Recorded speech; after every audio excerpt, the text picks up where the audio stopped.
Hello, my name is Emily, and I have an Etsy store called Yesterday's Stash. The Y and the S are capitalized in yesterday's.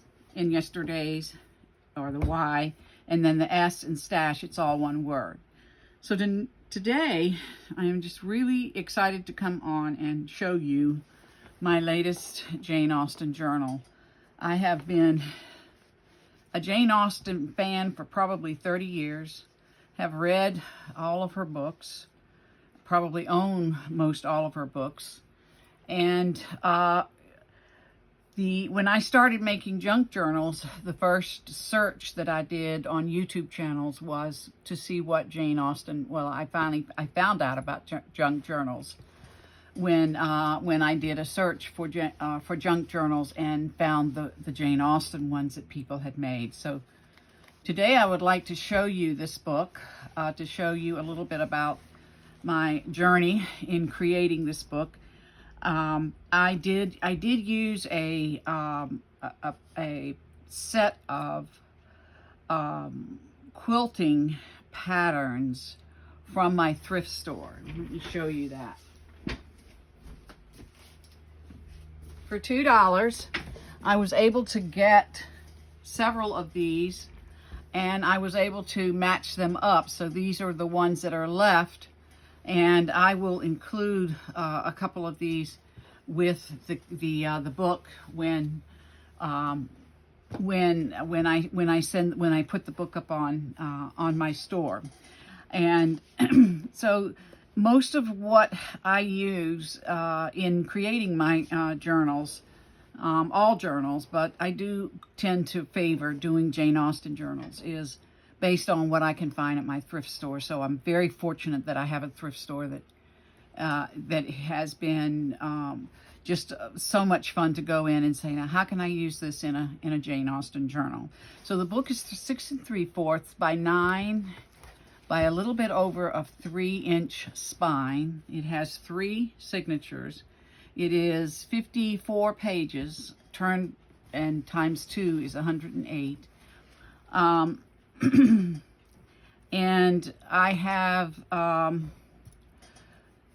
47 sides of this 108 pages that can be used for journaling in. And here's an example of a side that can be, of a page that can be used for journaling. Most of my books are sewn on the machine, and that's just simply because I have been sewing all my life. I have put a total of 56 removable tags in the book, and lots of pockets. And then I have also put about 15 quotes in here, that some of them are Jane Austen and others of them are just other people. But the main thing is I usually name the book after some word in the page in the book, and I'll show you where. But the name of this book is going to be Grateful, because I truly am grateful for Jane Austen, for what she has, the impact that she has had on my journey in creating junk journals. So again, this has been quilted, and I've used a variety of different pink and green, mostly sage green and just regular pink. This is an actual piece of fabric that I have put over and has been coffee stained, and then the back and the front are the same.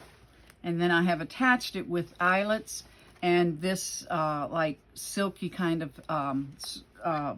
string, but I have extra string, which I'm going to, or ribbon or whatever, trim that I'm going to include in this, because it is a good color, can be used used somehow in the book. I like to leave a little bit of opportunity open to your creating something on your own using a Jane Austen theme. So there are going to be just plain empty pages for your perusal or for your own work. So what I'm going to do is I'm going to start in here. We've got 3 different signatures, and I've put as much space as I could between the signatures, although the book still wants to have some pop-up-ness. So using this for closing the book will help it stay, you know, stay even, or stay flatter. But I suppose I could have cut it down to two signatures, but couldn't seem to do it. So here is this book belongs to me, and I get some of my tags from Zazzle, the Jane Austen theme, and I end up making them into tags. Now, Jane Austen, if you were to take and try to work on her books, of which I've made lots of books about Jane Austen, is you take certain themes that had to do with her life. In real life, she sewed, she helped the family with stitching, she was into fashion, she was into, she played the piano, so she was into music. She was into letter writing. She wrote many letters to her sister Cassandra while they were separated, and she writes about friendship because Cassandra was her best friend throughout her life. And so she talks about family a lot, sisters, and of course, reading and books. So 4 of her books got published during her lifetime. So she ended up, you know, making money. She went through many different trials and tribulations before she got her first book published, but she did get to see some of her success. This particular book picture, the first picture here, is written by an illustrator called Christina Hammond, Hammond. There was a group of illustrators in London in the late 1800s when her books began to be published with pictures in them. It was very difficult to publish or print. Early books did not have pictures in them. But this set of illustrators got together, and all of them had made some contribution to Jane Austen's novels when they got paid. So really, the books that we see today with all of these wonderful illustrations in them are books that weren't published until 50 years or so after she passed away.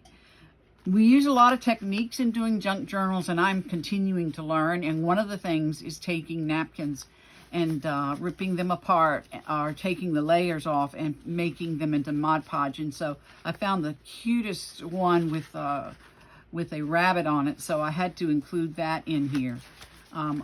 Another technique is doing some tea dyeing or coffee dyeing of your paper, and having inserts or having folding edges, having pages for note writing, and then also having other sorts of things in the pages of the book.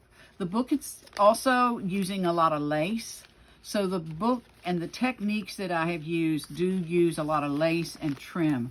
I've been a seamstress all my life. I've taught sewing. So naturally I have got, I can't go a day without doing some sort of sewing. So that doesn't mean my sewing machine is in the greatest condition. I kind of go through sewing machines. So right now I'm on a Brother. Here's an example of where digital kits are made by Etsy sellers and sold for next to nothing, and you can use them over and over again. And so you can buy these digital kits and download them and print them out, and that's an example. And I'll have the digital kits that I used typically in making my books. Using vellum is another. Here's an example of a card made out of vellum.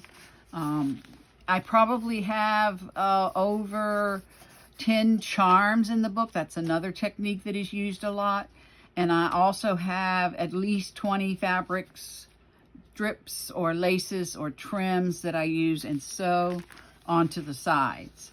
So this is from some of the digital kit from an Etsy seller, and I printed this out on glossy paper so that it would they print out nicer depending on how, like this is such an intricate design. It's so pretty to see it when you print it out on a glossy print. So this is just another example of an Etsy seller's digital download, but this says post office and that, so that's attributed to the number of letters that she wrote. And here's another one of a fan where it was good in that era. So in addition to learning about Jane Austen and respecting her work and reading all sorts of different authors who have written about her, and of course reading her the six novels, but there are others as well.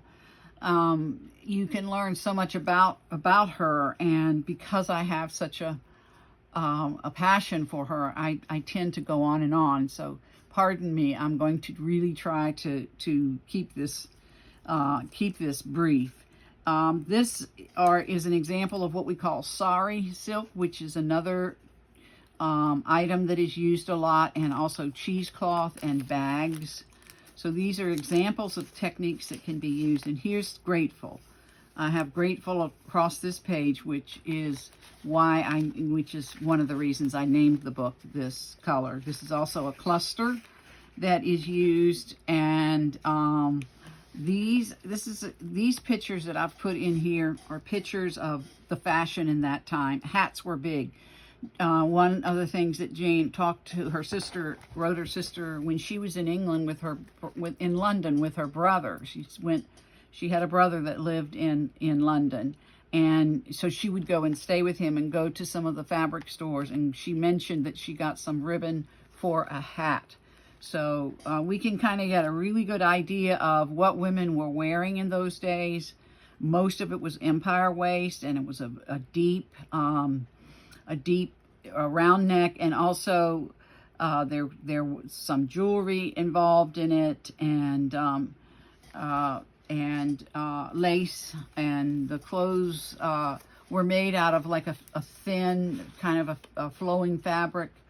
Here's an example of a neat quote that I put on a tag. It says, "You don't have to be great to start, but you have to start to be great." I love going through and finding really neat sayings. At my thrift store, I found this was a set of coasters, or maybe it's, you could use this for many different things. You could have it be as a coaster, but you could also have it be as a place setting, name tag for where someone sits at the table. Here's a sewing machine, and this is a key. These are the kinds of bronze. There are others of different charms that I found to be good. And I also did some stenciling and colored some of that. This is a heart that I made that takes strips of fabric and torn and raveled and made it into a heart. And this is a little, this could be used as a necklace. It's made, and I can't pronounce the word that they call this, but it's taking a piece of the size of a well, can't even say that. And then you get the glass and you stick it in there, and then you put it in this frame, and you can wear it as a necklace. Here's what I thought would be interesting to share, is that for Jane Austen, needlework was a sociable activity and a pleasurable one. Along with other family members, she regularly performed what was called plain work. And that was called making household goods and undergarments for family members, as well as shirts for her brothers. Jane came from a family of 6 brothers and 2 girls. The family was huge. It was 8 children in the family. And then, of course, tea is also, making tea. This is a really good testament of her relationship with her sister Cassandra, and how they constantly were sharing information and giving each other suggestions and ideas. And in fact, when Jane was 8 and her sister Cassandra was 10, they went away for a year to school, and then both of them got typhoid fever and had to come back home. I found this on a company called Wish, WISH.com, and it is just some thin pieces of paper that you could write on the back with different Jane Austen theme type things on it. One of the things I really enjoy doing is finding different ways to make different techniques or projects, to use different techniques or projects on the books.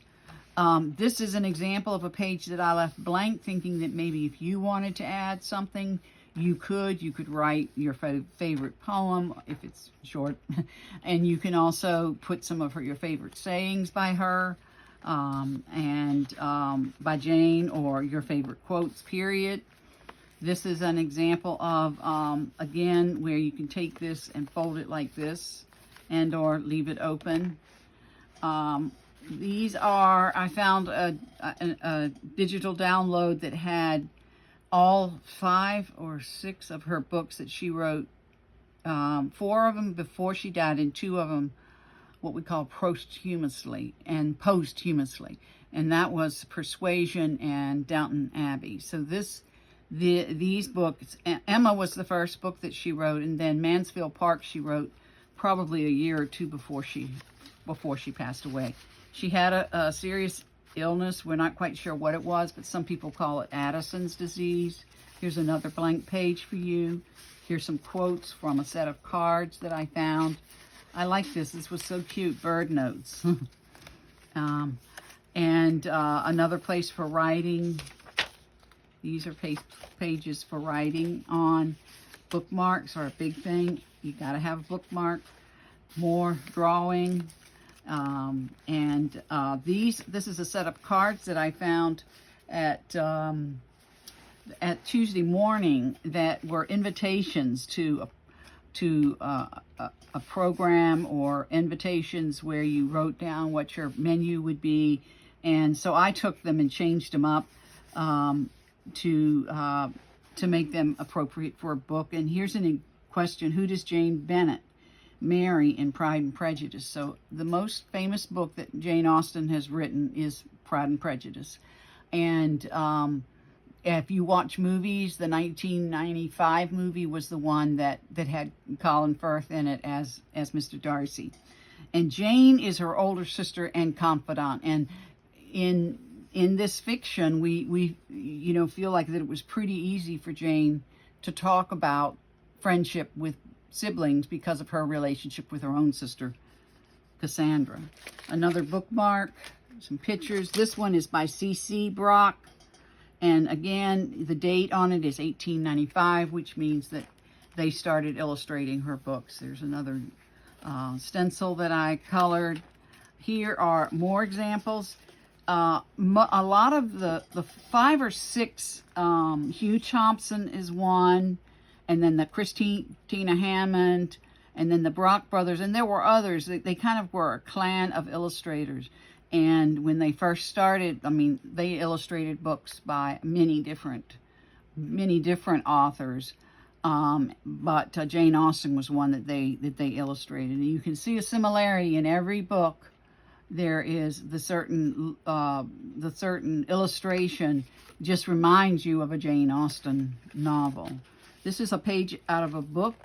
I love to cut pages out of magazines and books and use them where they're appropriate. This is where I participated in a card exchange, and I just really loved this was sent to me, and they used glitter for her headpiece. This is one of the quotes from one of her books. This is another quote by Jane Austen, and then another page out of a book. This is called Collecting Flowers. Flowers is another thing that Jane really, that's another theme that you can use in a Jane Austen novel, besides fashion and letter writing and writing books. And they really kept up pretty good with what was going on during that time. her father had a boarding house in addition to where they lived. And he was a rector, so they lived in Steventon for the first 25 years of her life. And so there was a lot of activity in the house. And here is an example of a book that I like to use. I have a lot of books about Jane Austen and her work. And so this is one of them. It's called Jane Austen Embroidery. And I just thought that I love this little bag. So I found a picture of it in the book, tore it out. I finally allowed myself to tear out pictures from the books that I have. There are still some that I cannot tear out. And then here's an example of some of the type of cartooning. And muffs, that's hand muffs, were big in that day. And some of them, it was kind of a joke. The bigger the hand, the hand muff, the more, I don't know, outrageous. And so there are ways, the instructions in that book on how to make muffs, hand muffs. Take time to enjoy the simple things in life. Here's an example of where she lived in Steventon. And then when her father retired, one of her sons took over that church as a minister. Two of her, brothers. Two of the 6 brothers that she had, that Cassandra and her were the only 2 girls, and took over and became rectors, just ministers, whatever. And Steventon Church is where her father, Mr. Bennet, had his ministry for many years. And then when it was time for him to retire, they moved to Bath. And that was very difficult for Jane because she had always been born in and raised in that same house in Steventon, and she had a hard time moving to Bath. And she's written some stuff about Bath. It was kind of a jest to life in Bath, because life in Bath was where people went to make themselves heal and sit in the bath water. And so people would go there and spend a week to just be all done up and then go back feeling relaxed. It's kind of like, our massages.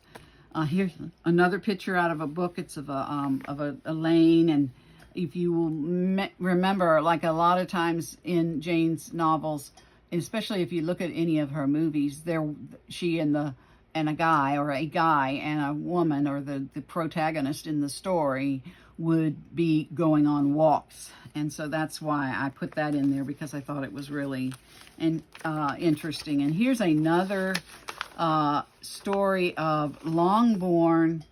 Is the house that was actually used as the rectory in one of the movies that was done maybe, I can't remember which year, but one of the Pride and Prejudice. The Bennet's home in the renowned production of 1994 is when it was. And then Chatsworth is where Mr. Darcy lived, and that was the story of when Jane was walking across the lawn, and he looked out and he noticed that there was a woman down there playing with his dog, and it was in fact Elizabeth, or Lizzie Bennet.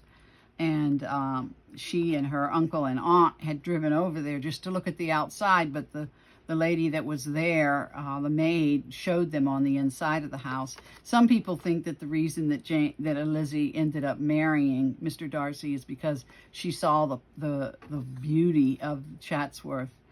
But there's in those days, you married for women were to marry for to be sustained by their husband, and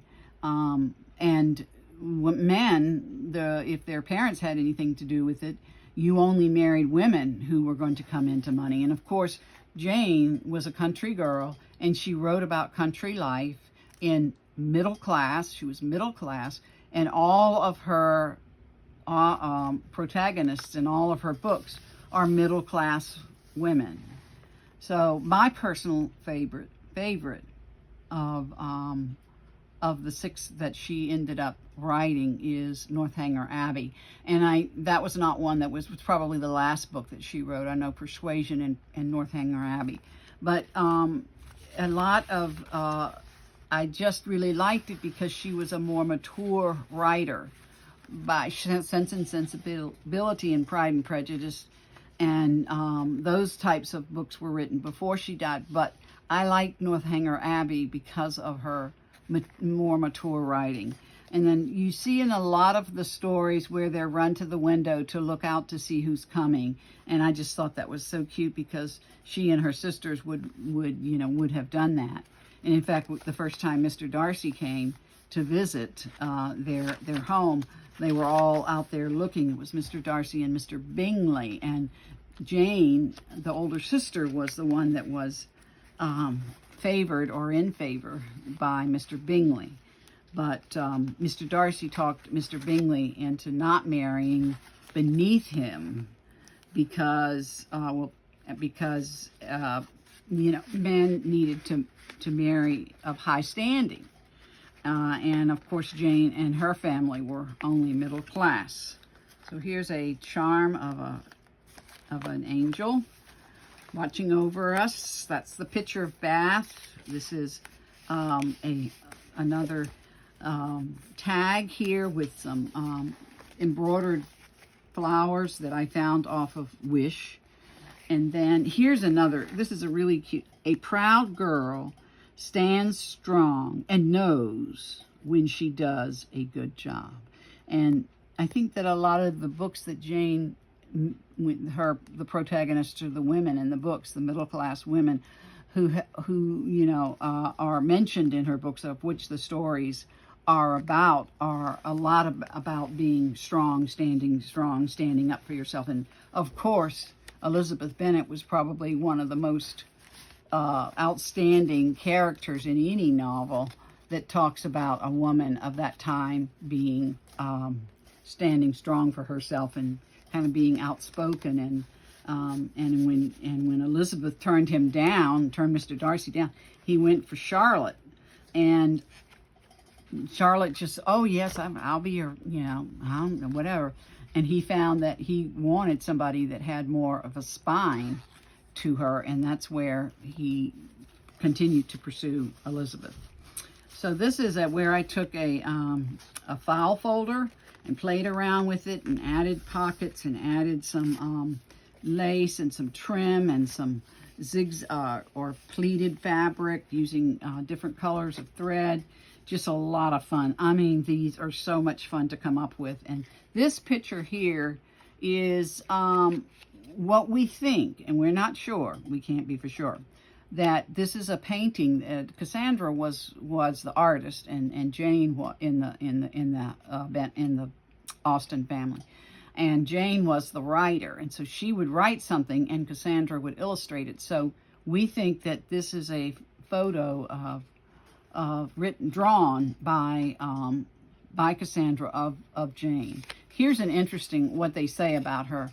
She wrote about life as she knew it in country middle class England. It was all about marrying for love and finding Mr. Right.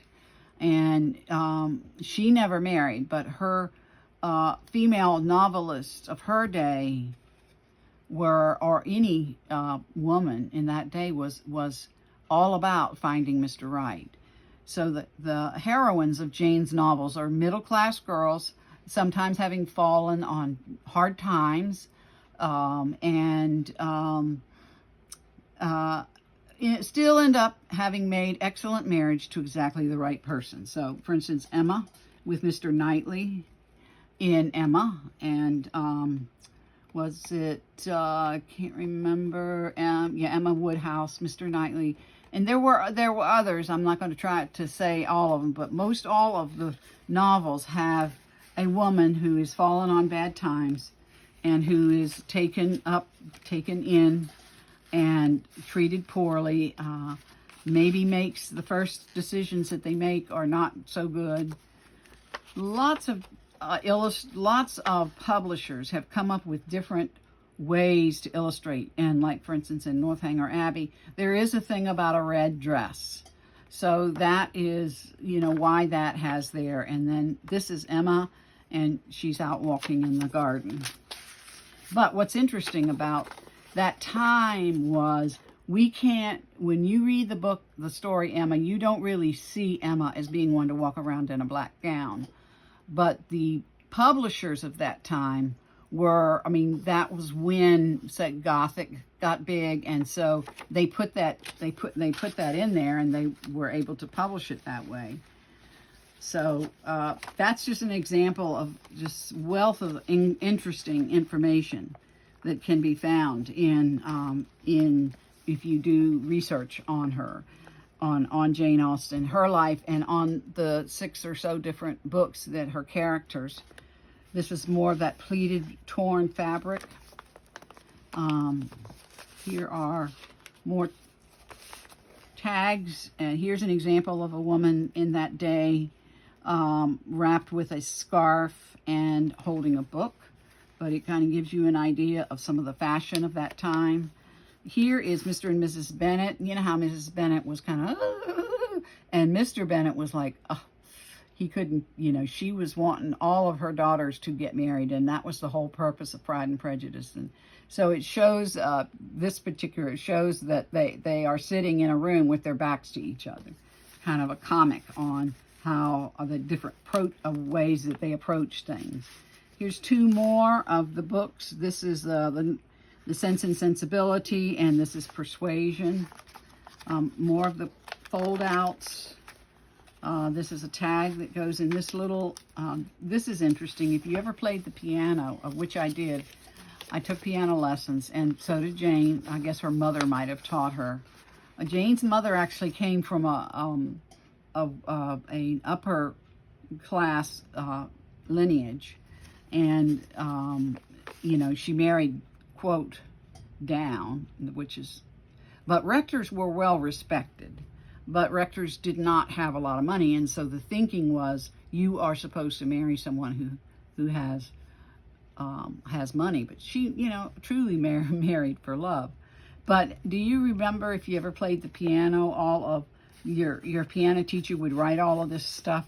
This is what you need to do and would put little notes. And this has just happened to be a page that has that, and I had to stick it in there because I'm sure that Jane's mother taught her how to play the piano and probably had some notes like that. And here is Pride and Prejudice and another Sense and Sensibility. So of different publishers. Letter writing, notes, cards. These were all things that she was familiar with. And here's an interesting one by Ruth Bader Ginsburg, okay? It says, fight for the things that you care about, but do it in a way that will lead others to join you. I thought that was interesting. And also, I think that Jane was one of these that she couldn't publish her own books, and she had to just call herself a lady or something like that. And back in those days, women who wrote novels, you know, had to call themselves by a male name. And so she was one of the first, or in the first group of women who were writing to try to, women can write. We are capable of writing, you know, good novels for people. So this is the book. It will be for sale in my Etsy store. All one word, Yesterday's Stash, with the Y in Yesterdays and the S in Stash being capitalized. So if you go to the Etsy, go to Etsy and put that in. So I also will be including, in addition to those couple of pieces of fabric and more of this sage green silk, I'm going to be also including a couple of different items that are specific to Jane Austen and her life and her era. So I appreciate your coming along. The name of the book is Grateful.